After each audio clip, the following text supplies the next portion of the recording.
Job లేక ఇబ్బంది పడుతున్నారా? అయితే మెడికల్ కోడింగ్ మీకు మంచి ఆప్షన్. వెంటనే కాల్ చేసి కోర్సులో జాయిన్ అవ్వండి. నమస్తే రమ్మగారు. నమస్తే జయ. రమ్మగారు, శత్రుపీడలు ఉన్నాయి, మనకేదో నెగిటివ్ ఎనర్జీ అనిపిస్తుంది. కొంతమంది వచ్చి అట్లా అనిపిస్తూ ఉంటుంది, కొన్ని ప్లేసెస్కి వెళ్తే అలా అనిపిస్తుంది. మనం బయటికి వెళ్ళి వచ్చినప్పుడు ఎందుకు ఒకలాంటి అనీజీనెస్ తెలుస్తూ ఉంటుంది.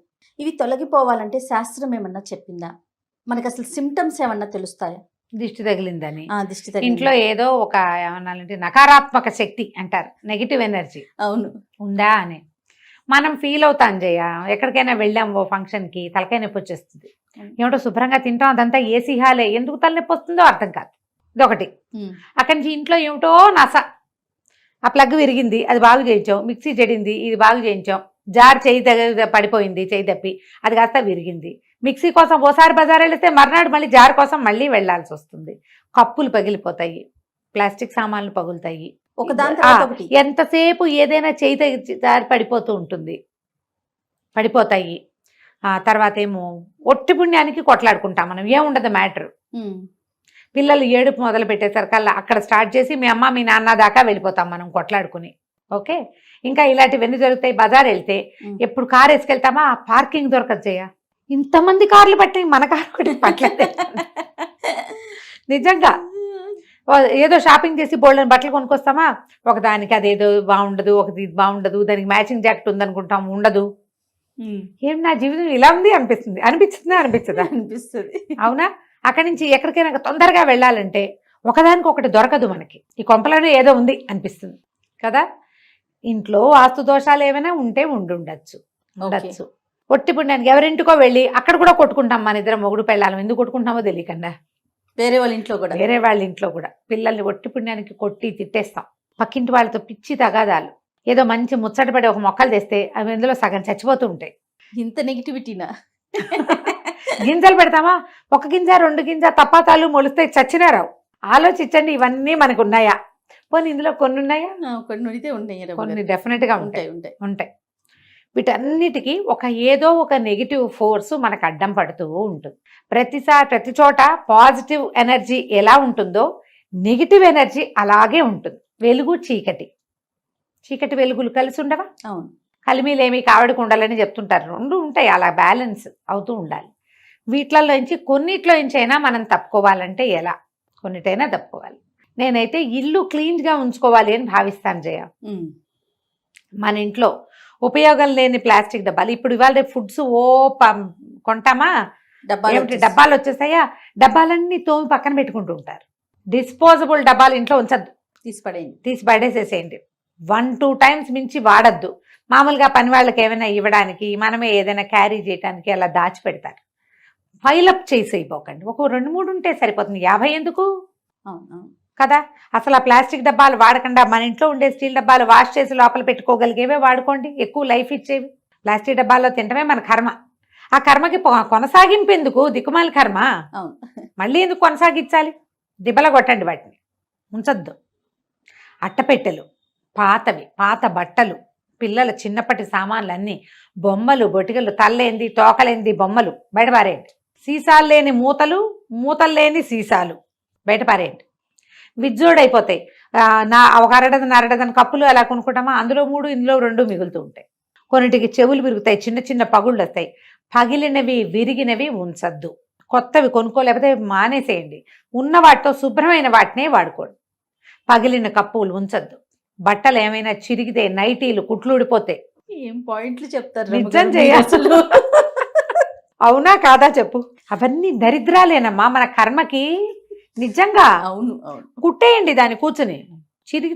చిరిగిన గుడ్డ కట్టుకోవద్దంటే ఎన్నని మానేసుకుంటారు జయ. ఎవరైనా ఊడిపోతే మనం కుట్టుకోవాలి. ఎక్కడైనా చిరిగితే ఎక్కడైనా కొంచెం చిరిగింది, దాన్ని డార్నింగ్ చేయించేయండి, రఫ్ చేయించేసేయండి. చిరిగిపోయిన దుప్పట్లు, పాత పడిపోయిన పిల్లో కవర్లు, పాత దిళ్ళు, ఇవన్నీ నెగిటివ్ సోర్సెస్ని పట్టుకుంటాయి. మంచాల కింద బోలెడని సామాన్లు పెడతారు, ఎప్పటికప్పుడు దులుపుకోండి. ఇప్పుడు మనకు అన్ని మంచాలు ఇవి వచ్చినాయి కదా, బాక్సులు. ఆ బాక్సుల నిండా సామాన్లే, ఉపయోగపడవు, చావు. సంవత్సరానికి ఒకసారి వాడుకునే రగ్గులు, ఊలెన్వి అవన్నీ అందులో పడేస్తాం. పాత బట్టలు అందులో చేరుస్తాం. ప్రతి 3-6 నెలలకి బీరువాలు మొత్తం దొర్లించి కిందకి. ఉపయోగపడదు అని అనుకున్న దాన్ని ఎవరికి ఉపయోగపడుతుందో వాళ్ళకి ఇచ్చి పారేయండి. అమ్మేయండి. లేకపోతే ఇప్పుడు పాత బట్టలు యూజ్డ్ క్లోత్స్ కొనేవాళ్ళు కూడా బోల్డ్ మంది వచ్చారు. అమ్మేయండి. పాత మిక్సీలు, పాత జార్లు. కొత్త మిక్సీ కొంటామా, పాత మిక్సీ ఎవరికి ఇవ్వం, అదో పక్కన ఉంటుంది అనాథ ప్రయత్నంలాగా. ఎందుకు, అనవసరం కదా, బయటపడేయండి దాన్ని, ఇచ్చేయండి ఎవరికైనా. పని మనిషి అయినా వాడుకుంటుంది కొన్నాళ్ళ పాటు, దానికి పాడైతే అది ఎవరికో ఇచ్చుకుంటుంది, లేదా అదే అమ్మేసుకుంటుంది అవతలకి.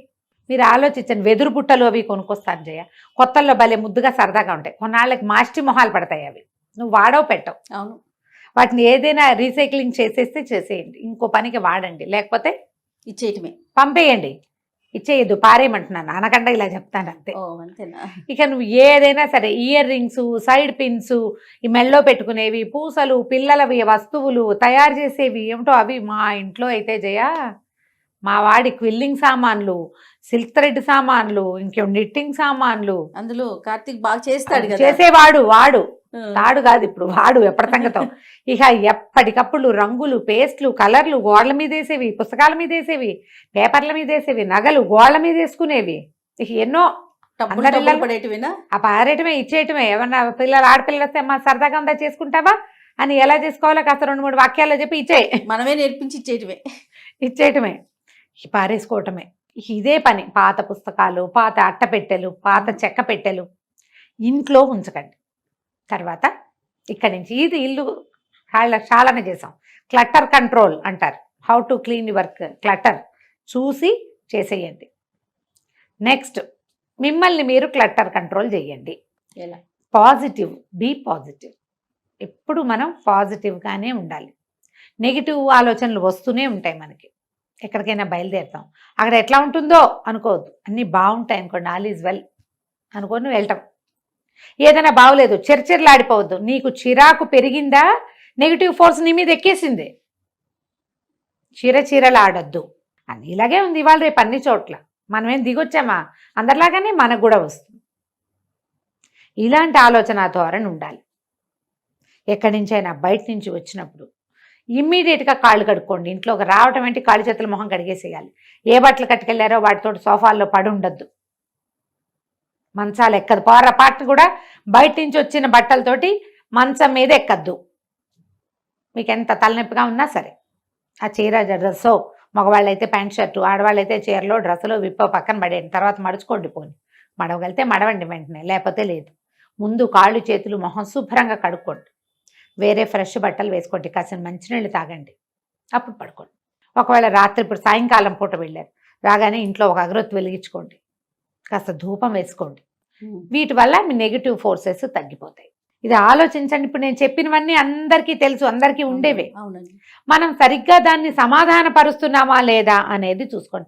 కాదే ఒక పిల్లాడు ఏడుస్తాడు, ఏం చేస్తావు నువ్వు, ఓ పిల్లాడు చూస్తున్నాడు ఇక్కడ, వాడు ఏడుస్తుంటాడు, ఏం చేస్తావు, ముందు ఎత్తుకుంటావు, జో కొడతాము, ఆకలేసిందేమో చూస్తాము, ఎన్ని వస్తుందేమో చూస్తాము, ఏదైనా పెట్టానే ట్రై చేస్తాం, అదుడు చూడని చూపిస్తాం, లేదా ఫోన్ చేతిలో పెడతాం, ఏదో ఒకటి చేస్తామా. ఎన్ని చేసాం సమాధానాలు.